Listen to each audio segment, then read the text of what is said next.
Hi friends, मैं मोहम्मद बारमल आपका welcome करता हूं मेरे यूट्यूब की चैनल मोहम्मदी कंप्यूटर्स में। इस चैनल में हम बात करते हैं सभी बेसिक प्रोग्रामिंग लैंग्वेजेस के बारे में, जैसे कि जैसे कि आप अभी देख रहे हैं PHP, HTML, CSS, jQuery, C language, ASP dot net, C sharp जैसे बेसिक लैंग्वेज जो स्टूडेंट्स को हेल्पफुल होती है उनकी स्टडी के बारे में। अभी जो आप वीडियो देख रहे हैं वो बिगिनर फॉर द पीएचपी के बारे में है। इस वीडियो में बेसिक पीएचपी के बारे में इंट्रोडक्शन ही बताऊंगा, प्रोग्राम कैसे रन करना है और जो कुछ भी दूसरी उसकी सिंटैक्स होती है, बेसिक कॉन्सेप्ट है, वो आगे के वीडियो में हम बात करेंगे। सबसे पहले तो ये पीएचपी आखिर है क्या, उसके बारे में हम इस वीडियो में बात करेंगे। तो स्टार्ट करते हैं इंट्रोडक्शन टू द पीएचपी।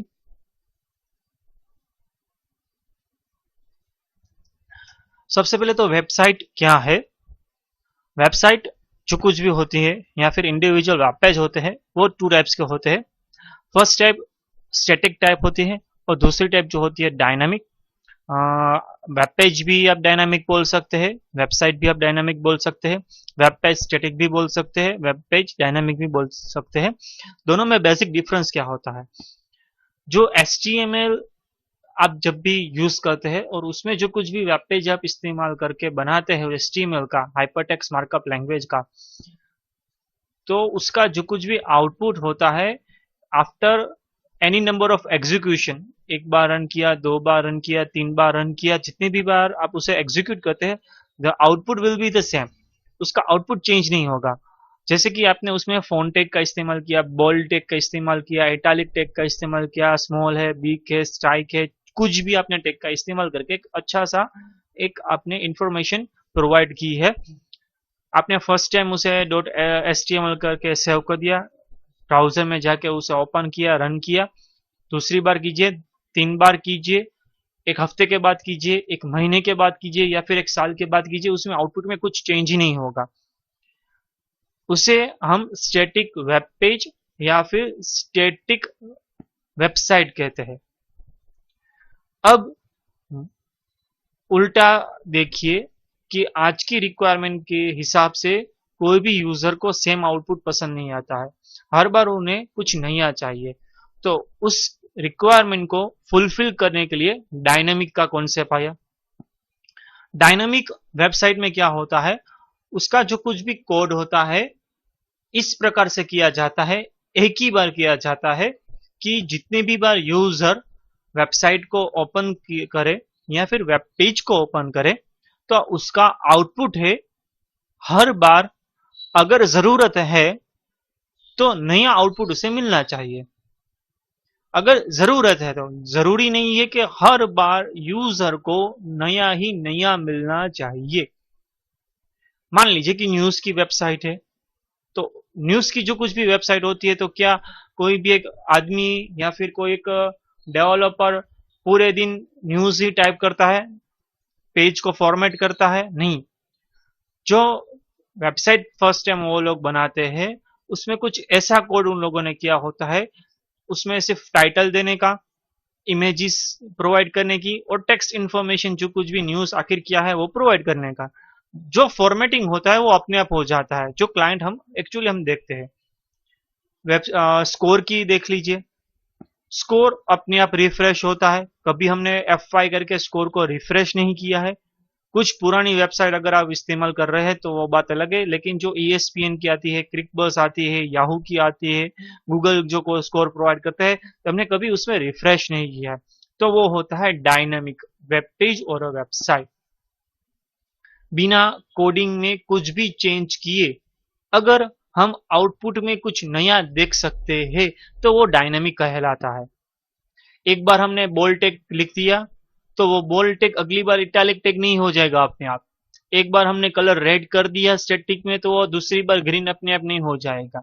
जैसे कि ये पावर पॉइंट की स्लाइड देख लीजिए, जो कुछ भी मैंने डिजाइनिंग उसमें किया है, अभी आप जो रेड का ग्रीन कलर देख सकते हैं, शाइन कलर देख सकते हैं, ब्लैक कलर में जो मैंने टेक्स्ट इन्फॉर्मेशन वो स्टैटिक है।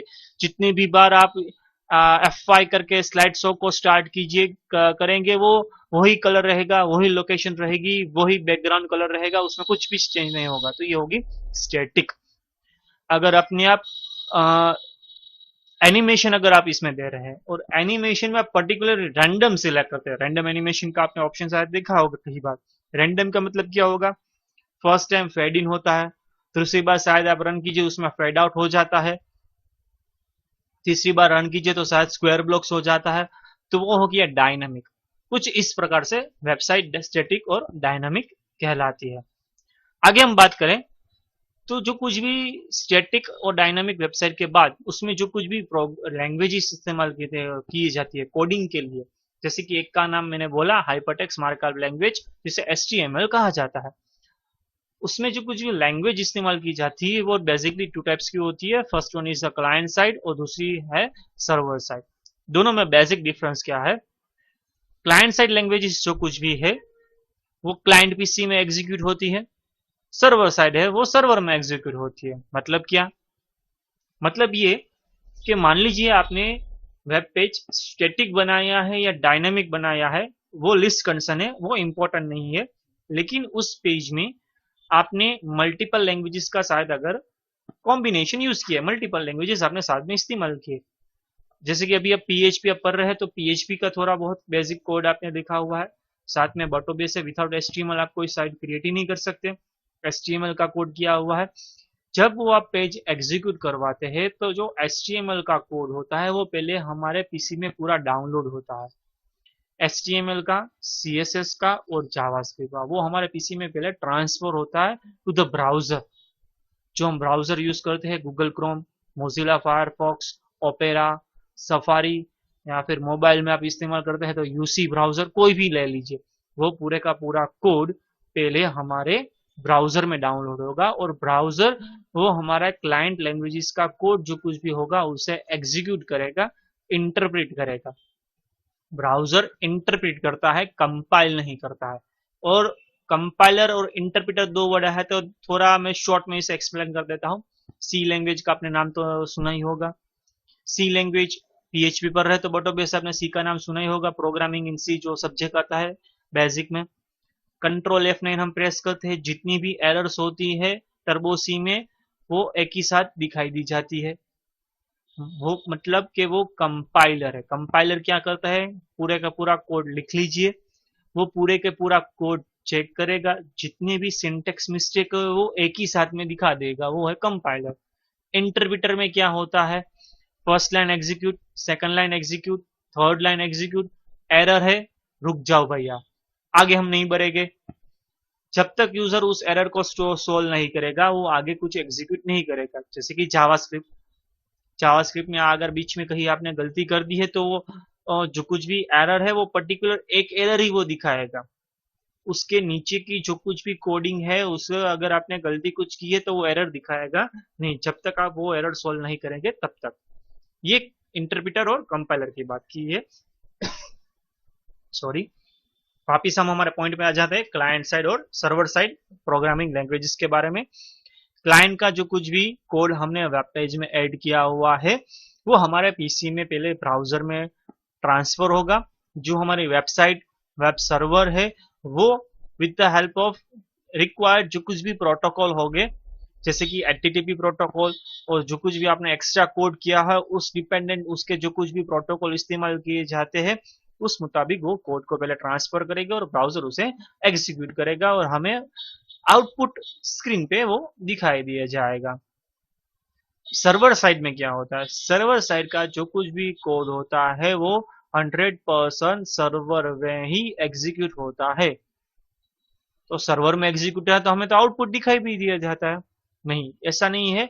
सर्वर में जो कुछ भी कोड होता है एग्जीक्यूट, आउटपुट हमारे स्क्रीन में आता है, लेकिन बीच की जो प्रोसेस है, सर्वर में कोड एग्जीक्यूट होता है, उसका जो कुछ भी कोड होता है वो क्लाइंट लैंग्वेज में कन्वर्ट होके क्लाइंट लैंग्वेज में क्लाइंट को ट्रांसफर किया जाएगा, मतलब कि हमारा ब्राउजर में, और वो ब्राउजर हमें दिखाई देगा आउटपुट में। मान लीजिए PHP में आपने सी लैंग्वेज है तो लूप आता है, उसमें फॉर लूप एग्जीक्यूट किया to display numbers 1 to 10 PHP में एग्जीक्यूट होगा फोर लूप में, उसका आउटपुट क्या आएगा 1 2 3 4 5 6 7 8 9 10। ये एक्चुअल आउटपुट होगा। ये output will be converted into a HTML। HTML में बॉडी टैग के जो कुछ भी हमने लिखा है साथ में वो ट्रांसफर होगा। जहां हमने PHP का कोड लिखा है उस पर्टिकुलर लोकेशन में वो PHP कन्वर्ट हो जाएगा HTML में, और from the starting HTML tag to the ending HTML tag after converting a PHP code into the HTML, पूरे का पूरा कोड हमारे क्लाइंट पीसी में ट्रांसफर होगा। पहले क्लाइंट का आएगा बाद में सर्वर का आएगा, ऐसा नहीं होता है। सर्वर में क्या एडवांटेज हुआ, 1 to 10 हमें अगर हम सिर्फ HTML में करते हैं तो हमें मैन्युअली टाइप करना पड़ता है 1 2 3 4 5 6 7 8 9 10। PHP में ऐसा करने की जरूरत नहीं है, लूप लिख लीजिए, HTML में कन्वर्ट हो जाएगा, हमें HTML में आउटपुट में वो दिखाई दिया जाएगा।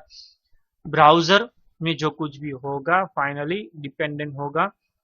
CSS का कोड अगर हमने डायनामिकली PHP का इस्तेमाल किया है तो CSS जो एग्जीक्यूट हो रहा है वो ब्राउजर एग्जीक्यूट कर रहा है, तो वो उसे हमें ध्यान में रखना है कि फायरफॉक्स है, क्रोम है, और उस मुताबिक हमें कोड करने की जरूरत होती है।